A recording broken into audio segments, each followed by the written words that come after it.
Saan mang dako mo dalhin, di kailangang mangamba, pagkat ikaw, o Diyos, ang kasama.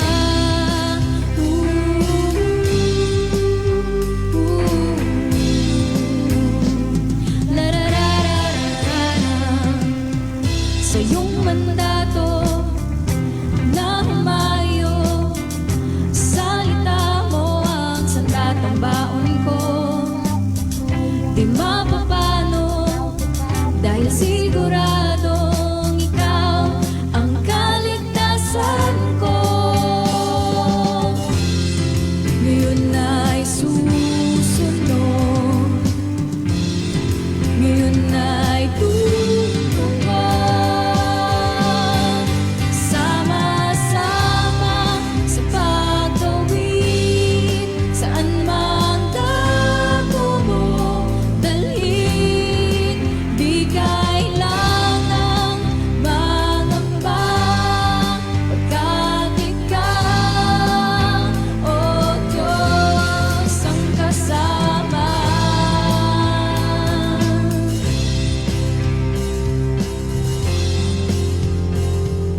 magtatawid sa atin sa lugar na inihanda ng Diyos para sa atin. Ayan. So, this month of September, ang tema po natin ay worship. Magandang gabi po sa inyong lahat. Ako po si Brother Joel G. Castillo mula sa Crossover Christian Family Church. At isang malaking kagalakan po para sa akin na kayo po ay batiin at i-welcome po dito sa Crossover Moments Online Devotional. So ano nga po ba ang Crossover Moments? Ito po ay hango mula sa mga sandali ng ating pagtawid, pagbabagong buhay, paglakad patungo sa panibagong simulain kasama po ang ating Diyos. Hango po ito mula sa aklat ng Joshua kung saan tulad ng mga Israelita na tumawid sa Ilog Jordan patungo sa lupang pangako, tayo ay tinawag ng Diyos sa panibagong yugto ng ating buhay.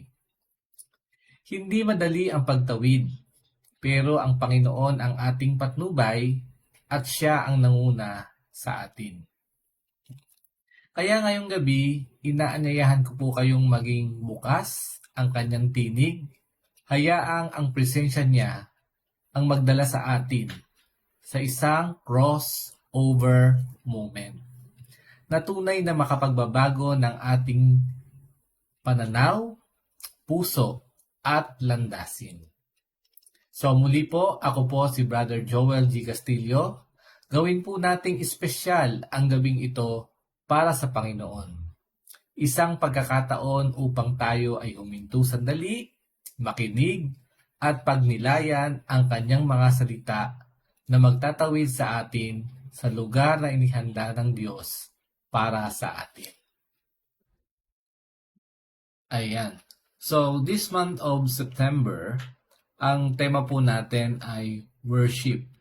At ngayong gabi po, ang topic po natin ay worship through prayer.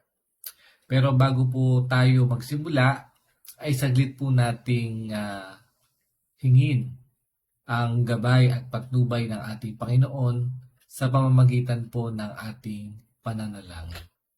So tayo pong lahat ay manalangin. Aming Diyos at aming Ama na makapangyarihan sa lahat, amin po kayong dinadakila, sinasamba ngayong gabi. Hinihiling ko po sa dakila ninyong pangalan na kami ay inyong samahan ngayong gabi upang ang aming mapag-aaralan ang inyong mga salita. Ikaw po ang matanyag sa gabing ito, madakila ang inyong pangalan.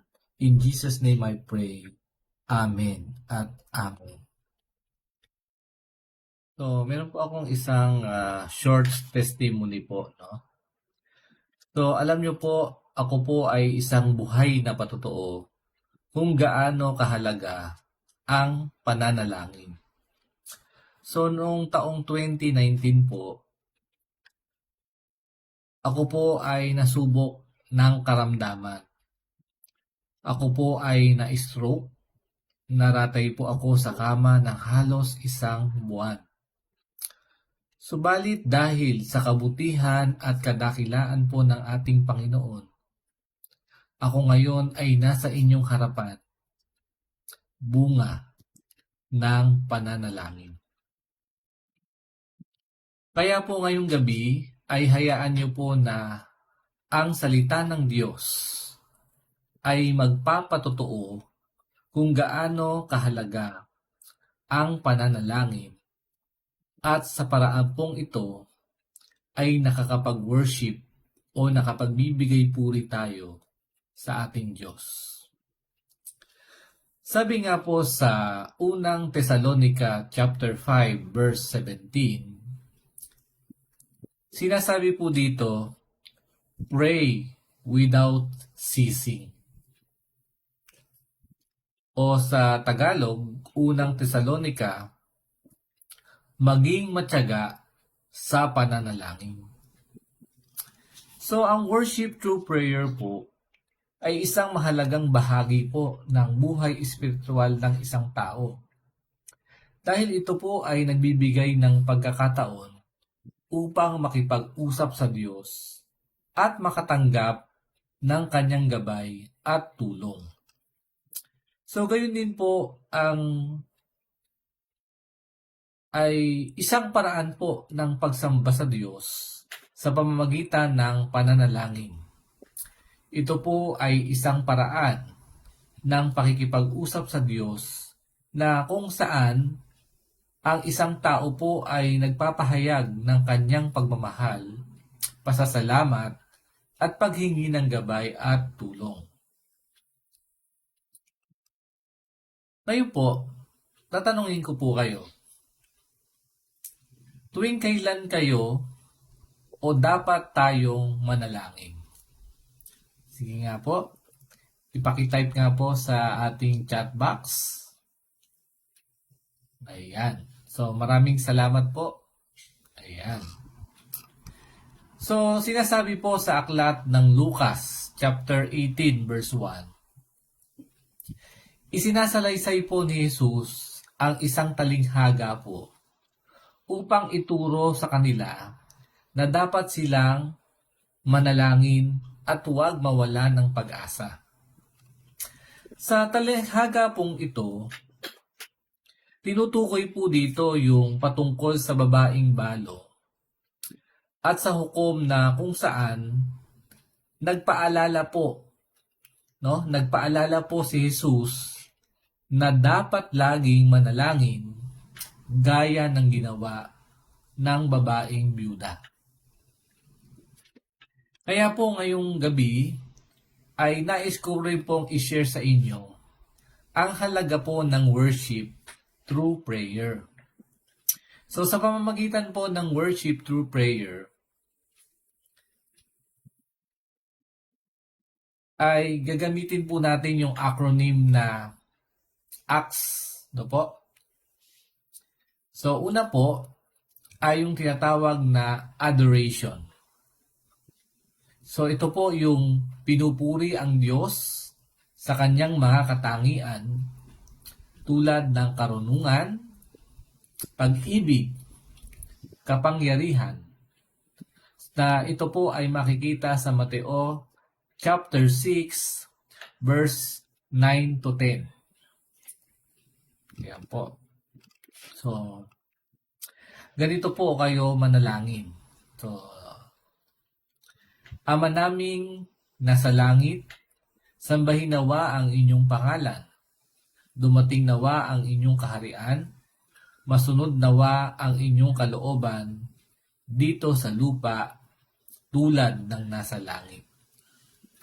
So, yan po yung adoration. Pagpupuri sa verse 12. At patawarin mo kami sa aming mga kasalanan tulad ng pagpapatawad namin sa mga nagkasala sa amin. Yun po, no? Ngayon po, sa pangatlo, ito yung tinatawag na thanksgiving. Pagpapasalamat sa Diyos para sa kanyang mga biyaya at pagpapala. So, ito po ay makikita natin sa mga taga Thessalonica, chapter 5, verse 18.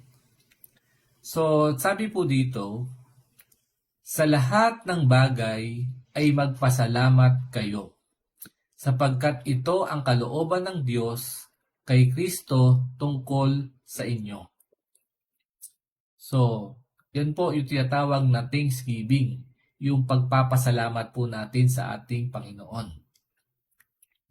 So, pang-apat po, yung supplication.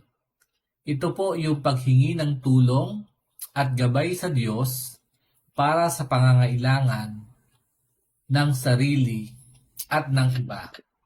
Yan po ay ating makikita sa aklat ng Mateo chapter 6 verse 11 to 13.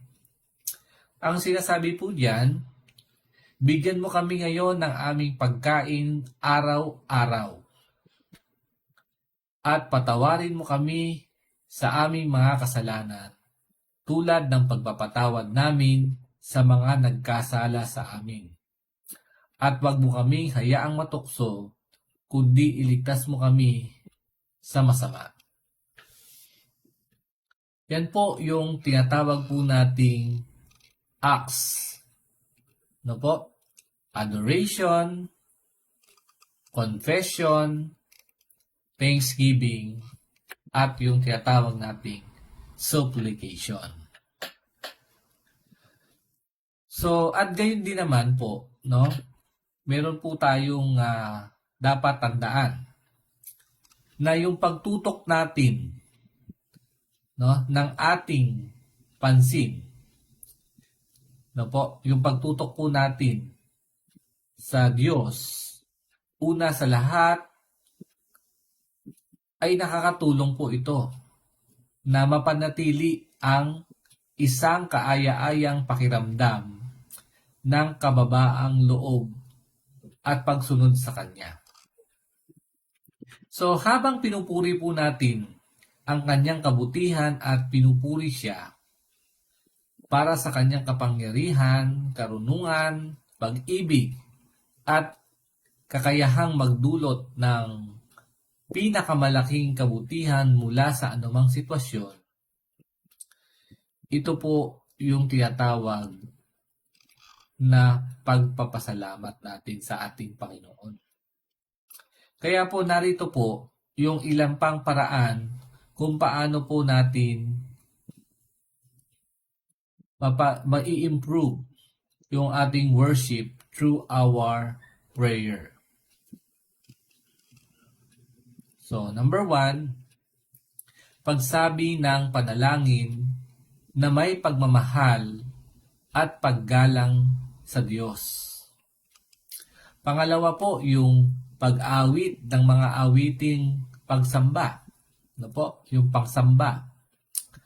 Pangatlo po, yung pagluhod o pag-aayuno habang nananalangin. At for number 4, ito po yung pagbabahagi ng salita ng Diyos sa pamamagitan ng pagbabasa ng Bible o ng ating Biblia. At panghuli po yung pagpapasalamat sa Diyos sa mga biyaya at pagpapala na natatanggap po natin. So, meron po akong tanong. Kayo po, paano nyo po nabibigyan ng kaluguran ang ating Diyos sa inyong pananalangin? Yan. Pakitype nga po uli kung meron po kayong sagot. Siguro po, meron po kayong sagot, siyempre. Ayan. Ayan. So, kung ikaw po ay nasa pagtawid ngayon, mula sa lungkot patungo sa kagalingan, mula sa takot patungo sa pagtitiwala, huwag kang matakot. Kasama mo ang ating Diyos. Hanggang sa muli nating pagkikita, manatili tayong matatag sa pananampalataya at bukas sa mga susunod na crossover moment na inihanda ng Diyos para sa atin. So pagpalain po tayo ng Diyos and blessed evening sa ating lahat.